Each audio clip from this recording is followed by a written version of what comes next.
आज की वीडियो कल की वीडियो का सेकंड पार्ट है।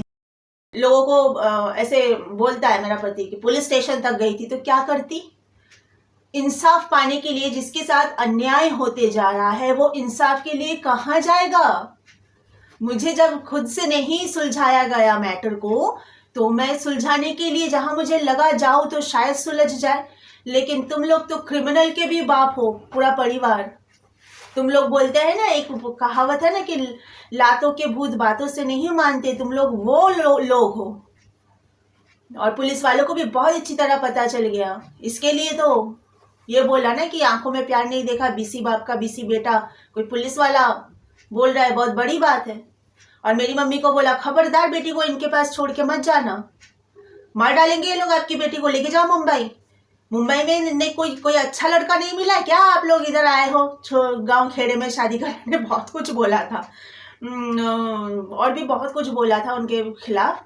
लास्ट में इतनी बातें तो याद नहीं रहती, ऑलमोस्ट 1 साल होने को गया। उस टाइम पे मैं इतना ज़्यादा डिप्रेशन में थी, मैं कंटिन्यू रोए जा रही हूँ। लेकिन अब मैं बोलती हूँ ना, इतना स्ट्रांग हो गई, मैं इतना स्ट्रांग हो गई हूँ कि रोना धोना तो दूर की बात है, जो मुझे तोड़ने आएगा ना उसको मैं तोड़ डालूंगी, इतनी मजबूत हो गई हूँ। एक दिन ऐसा हुआ था कि मैं बाथरूम में कपड़ा धो के आई थी, बहुत सारे कपड़े उस दिन धोई थी, मेरे और मेरे हस्बैंड के। मेरे हस्बैंड के कपड़े ज्यादा थे और मैं ना जिंदगी में इतने कपड़े नहीं धोई हूँ। मेरे ये और ये जो दुख रहा था ना, मैं बता नहीं सकती हूँ। जब किसी को आदत नहीं होते है, हाथों से कपड़े धोने की आदत नहीं होती है और बहुत सारे कपड़े उसको धोने होते हैं ना, साड़ी वाड़ी, मैं जिंदगी में साड़ी वाड़ी कभी हाथों से धोई नहीं हूँ।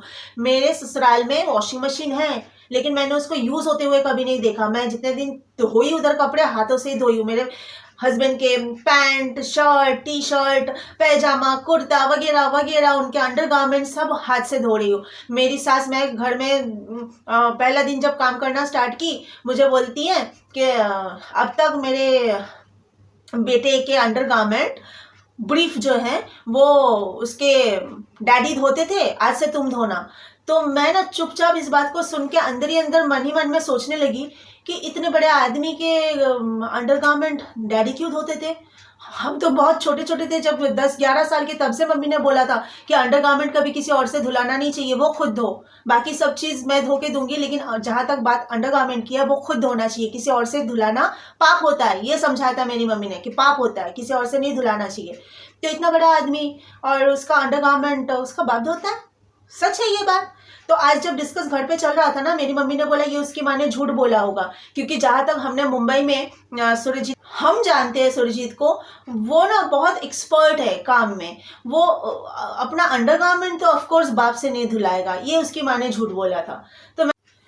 तो जो मैं कपड़े वपड़े धो के आई थी, मेरे दोनों हाथ बहुत दुख रहे थे। उसके बाद मैं छत से उतरी और मैंने सास को पूछा, छत पे सुखाने के लिए सारे कपड़े डाल के आ गई सुखाने के लिए। फिर मैं नीचे उतर के सास को पूछी कि अब क्या करूं, मैं कपड़े मैंने धो लिए। तो बोला कि मुझे प्याज और अदरक वदरक सब छील के दो, क्योंकि अंडा कड़ी बना रही थी मेरी सास किचन में। और मैं देख रही हूँ कि वो मॉप आता है ना स्टिक वाला, उससे मेरे ससुर घर में घर की सफाई कर रहे थे, क्योंकि उस दिन काम वाली बाई आई नहीं थी। तो ससुर कर रहे तो ठीक है, वो अपना उनका ही घर है, वही घर के मेंबर है, सालों से वही लोग सब कुछ संभालते हैं, काम वाली नहीं आती है तो अपने घर खुद ही साफ करते हैं। अब मेरे दोनों हाथ इतने दुख रहे हैं, मैं किसी को बोल भी नहीं सकती, बोलेंगे नौटंकी।